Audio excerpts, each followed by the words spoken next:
Coucou tout le monde. Aujourd'hui, je vais vous parler, ça va être un premier épisode où je vais commencer à vous parler compléments alimentaires. Donc je vais vous parler aujourd'hui, un premier complément, la vitamine C, qui est l'un des premiers compléments que j'ai pris, si ce n'est le premier peut-être. Donc, la vitamine C, je ne sais pas si j'ai besoin de vous la présenter, elle est quand même très connue. Pour ma part, je suis né en 75, j'ai commencé à en prendre dans les années 80, quand on était enfant. Ma mère nous donnait des fois des comprimés de vitamine C qui venaient donc, en général à l'époque, il n'y avait pas Internet, donc ça venait des pharmacies. Et on va dire dans les années 80-90, donc ça a été le fournisseur principal pour prendre de la vitamine C. Donc j'y reviendrai. Donc là, c'est un premier épisode parce qu'il y a vraiment plein de choses à dire sur la vitamine C. Et là, je vais me focaliser juste sur voilà, quelques formes orales. Voilà, je ne vais pas comment dire, aborder les formes qu'on applique sur la peau ou l'intraveineuse. Non, je vais juste, parce qu'il y a, voilà, il y a différents modes d'absorption, on va dire, d'assimilation. Mais le principal connu, effectivement, c'est la voie orale. Donc, premièrement, la vitamine C, sous sa forme naturelle, en général, c'est l'acide ascorbique. Dans la nature, dans les fruits, etc., c'est sous forme d'acide ascorbique. Alors, vu que je suis pas médecin et que je vous recommande, comment dire, de consulter votre médecin en cas de supplémentation, vous connaissez le blabla. Ce que je vais vous dire, c'est une mise en garde par rapport à des doses élevées de vitamine C. C'est peut-être pas votre cas, mais il existe une condition génétique particulière qui est, donc, ça s'appelle le favisme.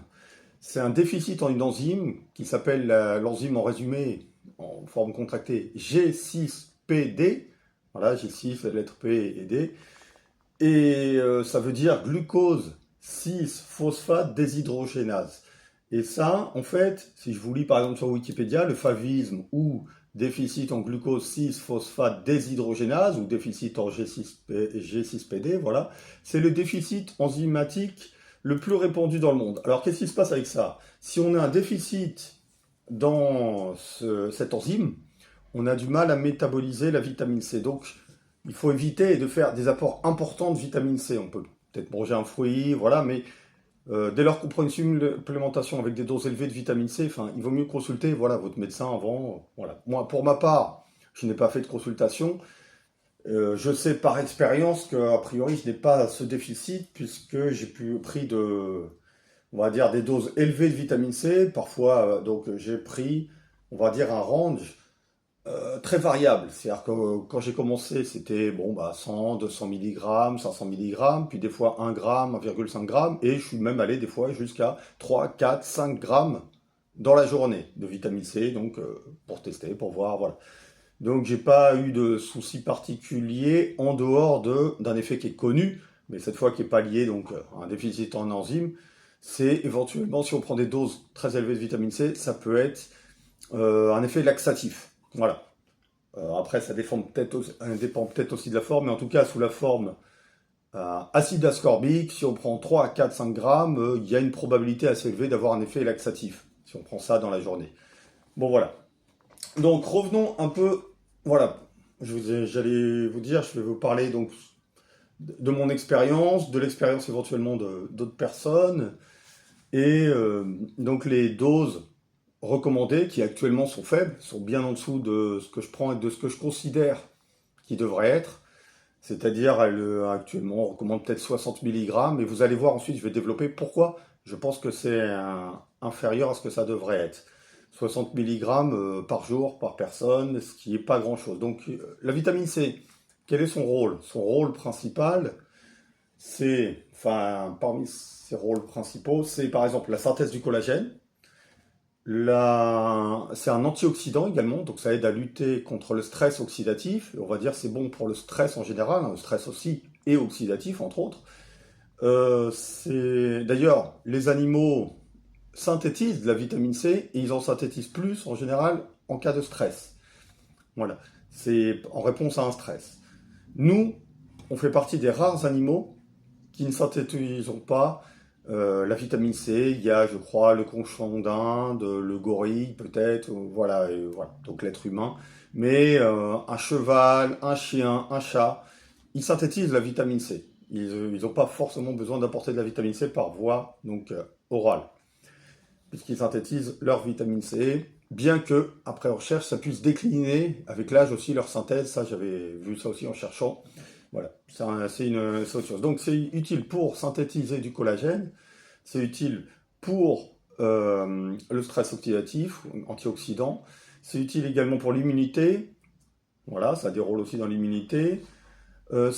Par exemple, dans le rôle immunité pour une thérapie, éventuellement, on peut prendre des fois à dose donc élevée, très élevée, mais là, on va dire que ce sera peut-être pas oralement, des doses importantes de vitamine C pour lutter contre le cancer, puisqu'en fait, c'est antioxydant à dose normale, on va dire, et c'est pro-oxydant à de doses très élevées, mais pro-oxydant sélectif envers les cellules cancéreuses, tumorales. Voilà. Alors, c'est une thérapie comme les autres qui ne marche pas forcément à tous les coups, mais qui, dans certains cas, a montré un succès, a marché, des fois, dans certains cas, a réussi à guérir un cancer. Bon, on y reviendra. Voilà. Moi, j'ai commencé à prendre dans les années 80 de la vitamine C, donc sous sa forme basique acide ascorbique. Et à l'époque, la vitamine C, en fait, que les pharmacies nous proposaient, j'ai regardé plus tard, en fait, c'était surtout rempli de sucre, en fait. Essentiellement du sucre. On dirait que, en fait, c'était comme des bonbons, en fait. Quand on prenait ça, il y avait un arôme orange, pas mal de sucre. Donc, en regardant les ingrédients, voilà, c'était par dose 100 mg, 200 mg, 500 mg, les comprimés, des doses comme ça. Mais surtout, pour accompagner 200 mg, il y avait peut-être 2 grammes de sucre, hein. Voilà, donc, ou 500 mg, voilà, donc une majorité de sucre, avec des fois donc des édulcorants, peut-être, ou du sucre simplement, et des excipients, voilà, différentes formes de sucre. Donc, euh, ça, voilà, c'est ça qui faisait que c'était un peu comme des bonbons à la vitamine C, un peu, plutôt que de la vitamine C, voilà, pure en complément. Alors là, je vais faire un petit aparté par rapport justement aux effets. La vitamine C a la réputation d'être excitante. En fait, pas forcément. Ce qu'il y a, c'est qu'elle, quand elle est prise avec une quantité importante de sucre, que la majorité c'est du sucre, l'effet coup de fouet, c'est pas tellement la vitamine C, c'est plutôt le sucre qui l'accompagne. Donc voilà, ça faisait comme un bonbon acidulé. Si vous mangez des bonbons acidulés avec un peu de vitamine C, bah oui, ça peut être un petit peu excitant à court terme, mais c'est en grande partie lié au sucre. La vitamine C également a un rôle dans la synthèse de la dopamine, ça, hein. C'est intéressant pour ça aussi. Donc voilà, donc la dopamine qui est pour l'état d'éveil, etc. Mais la vitamine C en soi, de mon expérience, n'est pas, je vais y revenir, n'est pas excitante, puisque j'ai pris des fortes doses, 3, 4, 5 grammes, et je n'étais pas plus excité, ça ne m'a pas empêché de dormir, au contraire, je dormais bien avec ça, etc. Donc, je vais vous faire part aussi d'une expérience, c'est dans les années 90, donc j'ai continué, quand j'étais adulte, à me complémenter en vitamine C via à la pharmacie à l'époque, voilà, et je me souviens une fois, j'étais passé d'une formule qui était avec sucre, et puis comme il n'y avait pas cette formule-là, il y avait une autre avec du courant, je crois que c'était UPSA, avec un goût orange synthétique sûrement, mais surtout c'était rempli d'édulcorants. Alors qu'est-ce qui s'est passé? Déjà à l'époque, vers fin des années 90, ça m'arrivait souvent de prendre entre 1, 1,5 g, c'est-à-dire des comprimés de 500 mg, donc parmi les plus dosés si possible, et de prendre 2-3 comprimés. Alors qu'est-ce qui se passait? C'est que avec cette formule-là, j'avais eu mal au ventre en prenant 1,5 g par jour. 1,5 g par jour, ça me filait mal au ventre. Et en fait, j'ai pensé un instant que ça pouvait peut-être être la vitamine C, mais en même temps, j'avais souvenir qu'en prenant des formes qui avaient du sucre simplement et pas des édulcorants, eh ben, ça me faisait pas mal au ventre comme ça. Donc en fait, ce qui s'est avéré, plus tard, je me suis rendu compte en prenant de la vitamine C pure, l'acide ascorbique en poudre, que maintenant je me procure cette forme-là, eh ben, j'ai pas mal au ventre en fait quand j'en prends même 3 grammes, 4 grammes, 5 grammes, ça ne me donne pas mal au ventre si je prends ça réparti dans la journée. Donc en fait, c'était si avec 1,5 g, je me mets à avoir mal au ventre avec cette forme-là, remplie d'excipients, d'édulcorants, etc., forcément, d'additifs, eh ben, en fait, la cause est plutôt pas le coupable, c'est pas la vitamine C, mais plutôt tout ce qu'on met avec, qui est mauvais éventuellement, qui n'a rien à faire là. Donc voilà. Qu'est-ce que je voulais dire? Je vais revenir donc sur les besoins. Donc comme je vous ai dit, les animaux synthétisent leur vitamine C. Leur vitamine C, bon, ben voilà, on va demander par exemple à ChatGPT combien peuvent synthétiser en une journée de vitamine C un chat, un chien, un cheval, une vache, voilà. Vous allez voir que ça tourne à peu près vers 40-60 mg par kilo de poids de corps. Par exemple, un chat, entre 40-60 mg de kilo de poids de corps. Donc pour un chat de 4 kg, il synthétise environ 160 à 240 mg par jour. Un chat de 4 kg. Hein. Moi, par exemple, je pèse 90 kg. Voilà. Un chien, pareil, 40 à 70 mg par kilo de poids de corps. Donc pour un chien de 20 kg, il synthétise 800 à 1400 mg par jour. Donc vous voyez que 60 mg pour un être humain de 80-90 kg, ça paraît bien faible quand même, si on compare à ce que les animaux synthèsent pour leurs propres besoins. Voilà, les chevaux, pareil, 30-40 mg, donc ils synthétisent aussi dans leur foie. Un cheval de 500 kg, donc il synthétise environ 15 à 20 grammes de vitamine C par jour. Voilà, donc nous on pèse pas 100 kg, mais voilà, on pourrait peut-être divisé par un peu plus de 5, voilà, et on obtiendrait peut-être la dose qu'on a besoin. En fait, on tourne souvent vers les 40 mg, vous voyez, pour les exemples que je vous ai cités. La vache, pareil, 20 à 40 mg. Donc voilà, je vois que le chien ou le chat, c'est ceux qui synthétisent le plus en rapport du poids de corps, 40 à 60 ou 40 à 70 mg par kilo de poids de corps. Donc voilà, la vache, pareil, 12 à 24 grammes par jour, elle synthétise. Voilà, une vache. Donc, et par exemple, le gorille, je vous avais dit, il est comme nous, et il y a, je crois, voilà, certaines chauves-souris et des conchons d'Inde, qui sont quelques rares animaux à ne pas synthétiser, et donc avoir besoin de trouver ça dans des fruits, etc. Voilà. Donc on a perdu ça, peut-être à cause de notre régime, justement, en prenant peut-être des fruits au fur et à mesure dans notre diète, et peut-être que petit à petit, on a perdu ça génétiquement, voilà. Comme vous le voyez, les chats et les chiens, ils sont pas trop branchés fruits en général. Donc ils sont plutôt à la base plutôt carnivores. Et donc voilà. Après, on peut effectivement essayer de leur faire manger des fruits, mais c'est peut-être détourné de leur fonction initiale. C'est-à-dire que génétiquement, ils sont pas tellement faits pour ça. Et nous, je sais pas. Du coup, voilà. C'est-à-dire qu'en fait, ça a été une adaptation. Et on l'a perdu il y a des millénaires, hein, il y a très longtemps.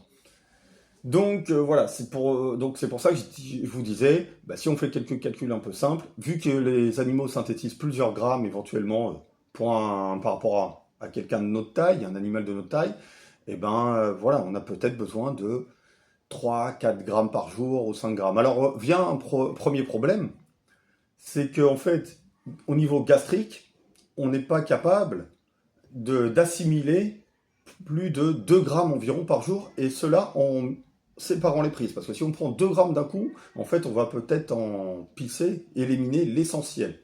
Donc en fait, si vous prenez par exemple, essayez de prendre 2 grammes, de vous approcher de la dose maximale assimilable sur 24 heures, il vaut mieux répartir la dose. Par exemple, faire 4 fois 500 mg si c'est possible. Voilà, parce qu'effectivement, même par prise, on va dire qu'on est limité, encore plus limité que 2 grammes, pour assimiler. Si éventuellement vous pouvez répartir ça au long de la journée, 100-200 mg, je sais que ça peut être assez pénible. Donc du coup, effectivement, on peut faire ça en deux trois prises, éventuellement, voilà. Sachant que voilà, c'est ou dépasser un petit peu. Moi, je prends par exemple plutôt vers les 3 grammes par jour maintenant, peut-être 2-3 grammes. Donc si je prends 3 grammes, bah, il y en a peut-être un. Voilà, c'est pas trop grave. Voilà, comme je vous ai dit, j'ai pris des fois 3, 4, 5 grammes. Et après, je suis redescendu parce que quand on prend 3, 4, 5 grammes, c'est pas optimal. On va éliminer l'essentiel et on va en assimiler qu'une petite partie, comme je disais, limitée en grosso modo, pour quelqu'un d'environ de mon poids, environ, ben, limité vers les 2 grammes, quoi, pas plus. Moi, je pèse environ 90 kilos, voilà. Donc si on est plus petit encore, si on est à 50 kilos, j'imagine que ça pourrait même être plutôt 1,5 grammes, ou, voilà, ça pourrait être plus petit que ça. Donc voilà. Euh, Ensuite, qu'est-ce que je voulais dire? Oui, j'ai essayé d'autres formes également, comme alors l'acide ascorbique, comme son nom l'indique, c'est une forme acide. J'ai essayé aussi de l'ascorbate de sodium, qui est une forme dérivée de l'acide ascorbique. Si ça vous intéresse également, on peut le faire soi-même, passer de l'acide ascorbique à l'ascorbate de sodium. Donc l'ascorbate de sodium, c'est une forme tamponnée, non acide. Donc voilà, la formule pour le faire, c'est, je l'ai déjà fait pour m'amuser, acide ascorbique, plus du bicarbonate de sodium, etc. Et vous allez voir, ça fait un pchit, etc. J'en reparlerai éventuellement, et voilà. Donc l'intérêt, là, c'est plutôt par rapport aux dents, éventuellement, d'avoir une forme, aux dents ou l'estomac, d'avoir une forme pas trop acide, voilà, ou de, si on veut. Voilà, donc ça, je l'ai pris pendant un certain temps. Ça fait une sensation un peu bizarre sur l'estomac, pour avoir pris des fois, je me souviens, c'était Solgar, un truc de 125 milligrammes, 125 grammes, pardon, donc voilà, je prenais peut-être pareil, 2 grammes par jour, un truc comme ça. Mais voilà, c'est bon, c'est c'est pas forcément mieux en fait. Voilà, moi ce qui se passe c'est que pour essayer entre guillemets de neutraliser que ce soit pas trop acide, ça n'attaque pas les dents parce que si vous le prenez pur ou avec un peu d'eau et pas mal de vitamine C, bah, vous allez attaquer les dents parce que c'est acide, un peu comme le Coca-Cola à la limite ou voilà. Donc moi je le prends dilué par exemple dans un smoothie ou un jus de fruits, un smoothie avec des fois bah, une bonne quantité, des protéines, etc. Du coup, le côté acide bah, se remarque moins, c'est pas si acide que ça du coup, c'est mélangé, c'est dilué. Donc voilà. Que vous dire, c'est mieux au cours d'un repas pour l'assimilation. Comme je disais, voilà, il y a plein de choses à dire, donc je pourrais en parler pendant des heures. Voilà, il y a d'autres formes alimentaires. Donc là, je vous ai dit l'acide ascorbique. Là, j'ai pris aussi des fois donc la vitamine C, donc comme je vous ai dit, avec des compléments, avec des excipients qui n'ont rien à faire là. Mais des fois, j'ai pris aussi avec des bioflavonoïdes. Ça vous dit peut-être quelque chose. Des fois, j'avais pris une forme avec acérola. Donc acérola, souvent, ils mettent avec des bioflavonoïdes et en vérité, ils mettent de la vitamine C de synthèse. La vitamine C de synthèse, pour info, c'est souvent fait à partir, je crois, du maïs, enfin voilà, dérivé de glucose en fait, parce que de sucre, parce qu'en fait, dans la nature aussi, c'est à partir de sucre aussi qu'on peut, voilà, synthétiser de la vitamine C. Mais nous, comme je vous ai dit, on a perdu la fonction. Donc, voilà, c'est, euh, je disais donc. J'avais pris donc sous cette forme-là. Et les bioflavonoïdes, oui, ça peut être intéressant. Anciennement, ça s'appelait, je crois, la vitamine P. Il y avait, voilà, c'est un groupe de, on va dire, de cofacteurs de la vitamine C qui peuvent aider à mieux assimiler la vitamine C. Donc à la limite, c'est peut-être mieux de prendre avec quelque chose qui comporte des bioflavonoïdes, des flavonoïdes, pour essayer d'améliorer l'assimilation. Puis comme je vous dis, elle est limitée au niveau intestinal, au niveau gastrique. Donc voilà. Bon, je crois que là, ma vidéo va commencer à être longue, 17 minutes 30, voilà. J'ai écouté, je vous en dis peut-être plus dans une autre vidéo. Également, il y a d'autres formes que j'ai pas testées pour l'instant, que je connais, comme la forme liposomale, qui est aussi censée améliorer l'assimilation. Alors, je ne sais pas quelle est la dose de marketing là-dedans, parce que voilà, c'est encapsulé liposomal dans des micro-bulles, on va dire, de lipidiques. Voilà, encapsulé dans des petites molécules de lipides, et sont donc censés être mieux assimilés. Voilà, comme je vous ai dit, tout ce que je peux vous dire, c'est que c'est très cher. Voilà. En parlant de prix, la façon, enfin le prix de la vitamine C par les pharmacies est vraiment très cher par rapport à ce que c'est. Comme je vous ai dit, finalement, ils vous vendent essentiellement du sucre avec un peu de vitamine C. Si on rapporte le poids de la vitamine C, donc le prix de la vitamine C au gramme ou au kilo, en fait, c'est très cher par rapport à ce que je paye maintenant. Par exemple, j'achète moi en poudre par 500 grammes, 1 kilo, et je le paye beaucoup moins cher, c'est peut-être 50, 100 fois moins cher. Donc voilà, pour quelqu'un qui prend 2, 3 grammes tous les jours, bah évidemment, payer 50 à 100 fois moins cher, ça fait une différence. Puis aussi, ça permet de se taper moins de sucre en prenant de la vitamine C pure. Donc mélangée, voilà, à quelque chose que vous prenez par ailleurs. Voilà. Voilà, bon, ce sera tout pour aujourd'hui. Allez, un autre épisode à venir éventuellement, voilà. Donc c'était les premiers épisodes, là, sur la vitamine C. A plus, bonne journée à tous.